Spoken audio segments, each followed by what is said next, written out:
So fundamental to marriage, I think, is having God in that story. God is the one who can help us as a husband love like we in and of ourselves could not love. God is the one who helps us as a wife love like in and of ourselves we will not love. One of the things that marriage shows us is how profoundly selfish we really are.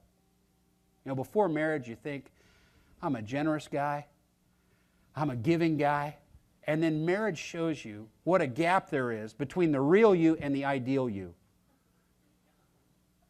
You find expressions of selfishness that you never knew you had once you're married.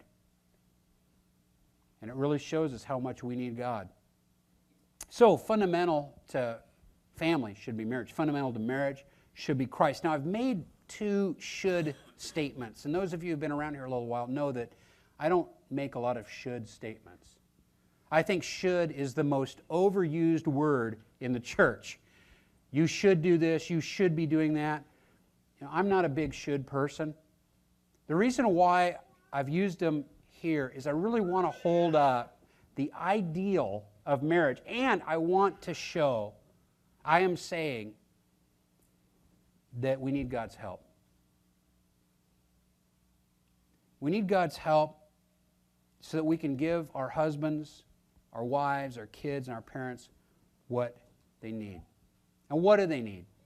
In addition to defining the context of a family, the Bible defines the content of a family, and it lays out 4 key roles and needs that husbands, wives, children, and parents have. And according to this passage, each of us have 2 roles that we need to play and 1 need that the others in the family meet for us. First of all, I want to talk about a husband's job description. If you're a husband here, you have 2 things that you really need to lean into. One is you need to love, and the other is you need to lead. It says in Ephesians 5:25, husbands, love your wives just as Christ loved the church and gave himself up for her. Verse 33 says, however, each one of you must also love his wife as he loves himself. 1 command, love your wife, but 2 analogies, as Christ loved the church. What do you mean, love my wife? Well, lay your life down for her, like Christ did. That's what we mean by that kind of love. But if you can't get your head around that, it goes on to say, well, love her like you love yourself then. Now, husbands can probably get their heads around that because we are so self-absorbed. You know, we want to take care of ourselves. So if we could just take that energy that would be turned in and turn it on to her, how can I make sure she has everything she needs? That's my job. Second part of the job is to lead. The husband is the head of the wife as Christ is the head of the church, his body, of which he is the Savior. The head, as it relates to the body, it's the nerve center. It's the part of the body that gives the instructions, that looks out for everything else. If there's pain anywhere in the body, the head finds out about it and the head responds to it. The head is looking out for everything. The husband is supposed to have this relationship to the family. So if the wife is taking care of everything, husbands, we need to step up because the husbands are to be the head. Now, what about wives? Wives, it says in verse 22, have a 2-fold job description. One is to submit. Submit to your husbands as to the Lord. Typically, this is one of a man's favorite verses. Can cite this one chapter and verse. And then it goes on in verse 33, the wife must respect her husband. Respect goes beyond submission. Submission is, okay, I'll come under you, you'll tell me.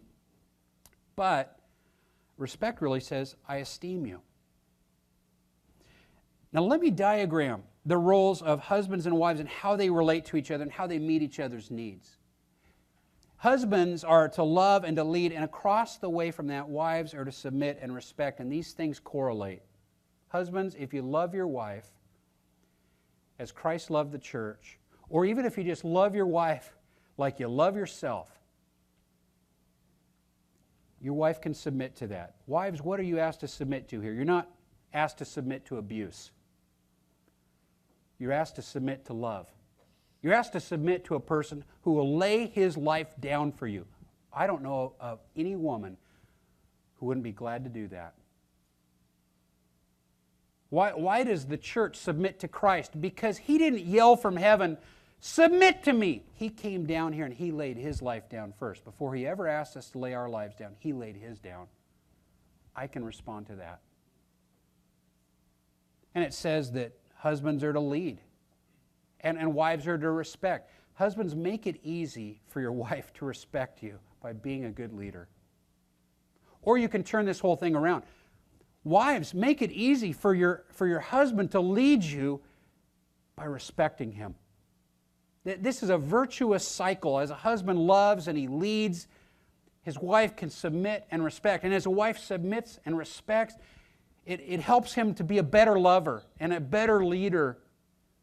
And in the process, it meets our most basic need. Most basic need for a man is significance. Man wants to know that he has an important role in this world, at least his little world.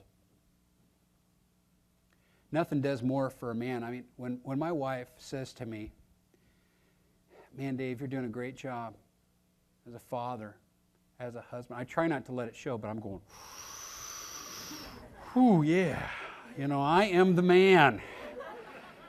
And I find that most guys do not have an ego problem. They have a lack of ego problem. Most guys, if you get below the veneer, you find out they feel about that big. Why do we want a big truck? Because we're about that big, you know. If we felt like we were bigger, maybe we'd have a smaller truck. But, you know, most of us we're not feeling very big. And, you know, wives, you can meet this need. You hold a key that no one else in this world can hold. I don't care how successful he becomes in his career, in the community. There is nothing like hearing it from his wife.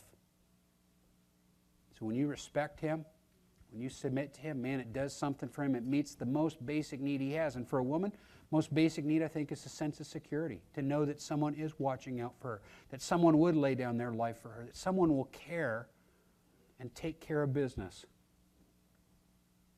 When a husband loves her, like Christ loved the church, when a husband is the head and he responds to needs, wow, she's a princess. Now, that's not the end of the family, because chapter 6 of Ephesians goes on to bring kids into this story. And kids also have a twofold job description. And if you are here in this service and you're a child, I want you to listen up right now, because this is key to you. Children, it says in chapter 6, verse 1, obey your parents in the Lord, for this is right. So first thing, kids, obey your parents. Your parents tell you to do something, you do it. But it goes beyond that to say, honor your father and mother, which is the first commandment with a promise that it may go well with you and that you may enjoy long life on the earth. If you do this, kids, you're going to have a long, good life. And what is it? Honor your parents. You know, it's showing respect. When I sometimes officiate basketball games, they'll say over the intercom system, to honor America, would you stand, remove your caps, salute the flag? At that moment, we're remembering just how important this country is to us, how blessed we are. Kids, never forget how blessed you are to have a mom and a dad who are caring for you. It's a related word to the word in the Lord's Prayer, where it says, this is how you should pray. Our Father in heaven, hallowed be your name. Honored be your name.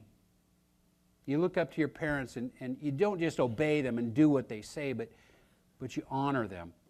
You hold them in high esteem.